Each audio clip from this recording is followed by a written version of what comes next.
Hello everybody, welcome back to another episode of The Brothers Talk About. My name is Chris. My name is James. And today, we're giving you our thoughts and opinions about episodes 2 and 3 of Marvel's hit Disney Plus TV show, Loki. So, Loki episode 2, overall, I enjoyed the show. Mhm. I like where the show is going. Agreed. I think that, like we say, is living up to the hype of Loki. It's giving me everything I want, everything I didn't know I wanted, like Agent Mobius. And more, indeed. A lot of stuff. Mobius, he's the man. We can get into it. So, Loki episode 2, it picks up where the last one left off, giving us some more details about Mobius, the TVA, the Timekeepers, and we kind of just learn more about Them chasing the variant. Yeah, learning about this Loki variant. Yeah, and it's pretty interesting. They go and they travel. They get like hits on spots where through history of where he or she is showing up, and we find out later in the episode that it's actually a female Loki. And you could talk about how Loki discovered the big thing with the disaster. So. Yeah, so Mobius sits Loki down and he tells him to read through the files, and Loki ends up learning about how if he can go into moments where disasters happen, where the timeline's kind of going nuts, the Timekeepers won't notice some slight meddling in the timeline anyway. So it's like the Timekeepers aren't worried about it because they know they know what's going on, they know where it's gonna go. Yeah. So that is what kind of gives Loki the idea. Wait a minute, that must be what the Loki variant is doing. That's how they're able to kind of move in and out of these timelines and be untraceable. So then we end up seeing that when they travel to 2077, they finally meet the female Loki, and we learn that she's been collecting all the time bombs from the Minutemen that she's been taking out, along with that one girl that she's been manipulating her mind, and with her main goal of trying to kind of figure out what's up with the TVA and the Timekeepers, which we'll get to that in episode 3. She doesn't want to deal with Loki. She thinks like Loki's inferior. Doesn't want to give two craps about Loki. And Loki's just like, no, we can be together. We can destroy these Timekeepers and all this other baloney that he thinks he can do. Even though he just told Mobius that he was going to help track down this variant. Yeah, Loki is officially, I believe, out. Obviously he's always has been, but he kind of making it believe like he wanted to work with the TVA, but he's basically overall out for himself. He wants to get in contact with the Timekeepers to overthrow them. Yep. Like, he doesn't want any part of this, but he's kind of working the system in his favor, trying to kind of move his way into a position of power. Yeah. So, the episode ends there, but overall, I thought it was a good episode. Like we said, it kind of gives us the same feelings and what we want from the show. It was intriguing, suspenseful. It gave us new information, and I like.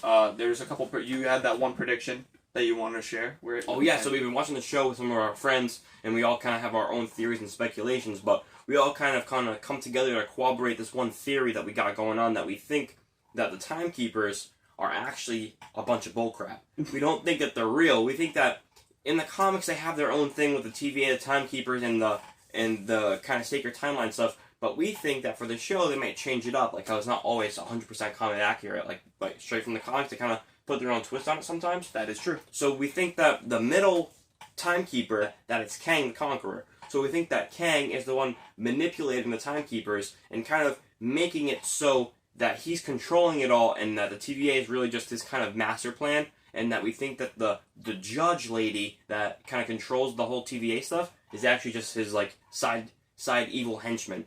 So we think that since he controlled the timeline, he's gonna control it all, and it will lead into something like Ant-Man Quantumania, which he's been confirmed to be the main villain for. But that will be explained a little bit more in episode 3 of Loki, which the theory kind of progresses. So we'll get to that in episode 3. Maybe she's like his part-time lover or something. Maybe he's like a wife. Maybe they're more connected than we think. Maybe. I think my theory, and I think, no, it's not a theory, it's widely known, everybody guesses it.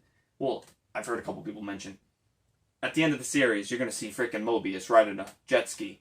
That's the highlight. That's a big moment. That's what he wants. Alright, moving on to episode 3. Now, we both agree that this episode is a little underwhelming. I mean, it gives us some cool new information, but out of the 3 episodes, this is our least favorite. I think for me, it goes in order so far, 1, 2, and 3, as in most intriguing, it's suspenseful. I like the length of these episodes. I just feel like this one just fell short of the magic that was in the first 2. Like, it gave us some good new details about Sylvia, whatever her name is. They start traveling to this world that kind of reminds me, it gave me vibes of like a freaking Spy Kids movie or something straight out of like the 80s Total Recall movie. I don't know what the aesthetic is of this world, but you could totally tell that they were in that like dome green screen area that they've been using for like Mandalorian and stuff. It just didn't look as polished as the other two, and they kind of wander together and learn to kind of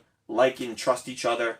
And I just felt like as the episode went on, only in the end was it more intriguing when they're trying to learn how to get off this planet because they realize that they destroyed the device. So yeah, so the episode, like he was saying, overall it was like just kind of boring. There's a lot of elements of just talking, and I don't think that the conversations really weren't that interesting. Yeah. It just kind of like I don't feel like we even really learned much about her. We kind of learned that she didn't have power. She learned them herself. I think that they're combining Enchantress and Lady Loki into its own character. Yeah. So it's kind of like a combination of the two. They're kind of hinting at that. Mm-hmm. But I think that, like you said, the setting, it was just like, give it one word, just purple. It was just very purple. Yeah, Everything was very purple.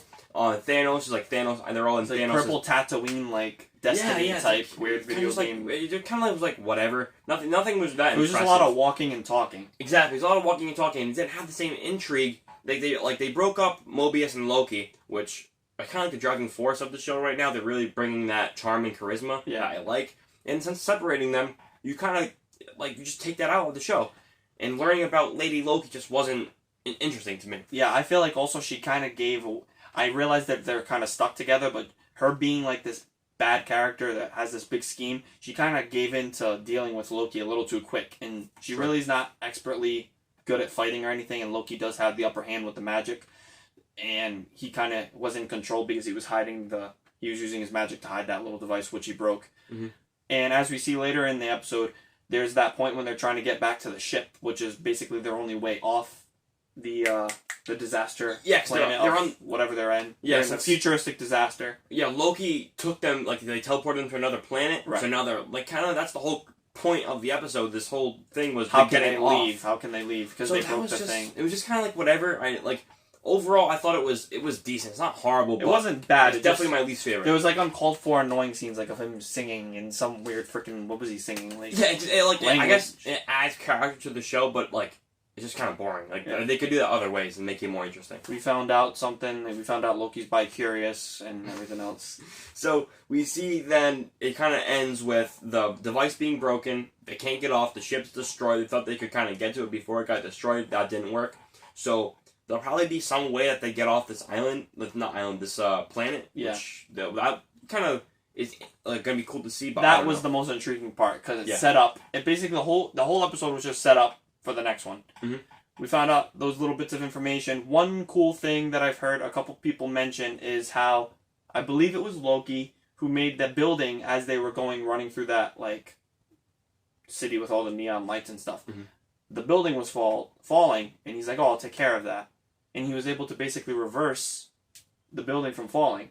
So there's a theory that Loki stole a time stone from the TVA, and maybe that's the way that he's going to use that time stone to get off the planet by maybe fixing something. Oh, maybe fixing the ship. Yeah. No, maybe that'd be an interesting idea. So, but so overall, this episode of Loki it didn't live up to what we wanted it to be. But hopefully, this next episode will be better. With only 6 episodes in the show, it's kind of scary being the 3rd episode dragging. Yeah. So we hope maybe it can pick up more momentum, more speed, and get back to how we like the show being, and maybe unraveling the mystery behind everything we want to know with the TVA, the Timekeepers, and Mobius, and everything that's they've kind of set up in this show. Yeah. And to finish off my theory, what I was saying is, since he said earlier how there's like when she's kind of messing with the lady's mind from the Minutemen, she tells Loki later on that they're all just like variants. they're all variants and they're people from Earth, and because that's how she has memories of Earth. She's like at a party with friends drinking. So clearly, what Mobius said isn't true. Now, I don't know if Mobius is lying or if he's just reciting what he knows. And I think that's why it might be Kang kind of manipulating with everything, and that's why it's all fake. That Mobius is in on it too. Like he's not in on it, but he's being controlled as well. I think they all are confused. That's why Loki's like, oh, they don't know that. Mm-hmm. And maybe that's why, maybe personally, I've heard a couple people say, and it makes sense, maybe like Mobius might be from like the 90s. Maybe he was working for like, under like someone like Howard Stark or early S.H.I.E.L.D., something like that. And he could, maybe because of the jet ski thing, because those are big in the 90s, so maybe he has like a drawback to that. Oh, maybe. Yeah. Maybe one of the time variants could be Morbius. That's big. Neo, Like, the Matrix. Like, it could be behind the door. Loki takes the blue pill. The other one, Sylvia, takes the red.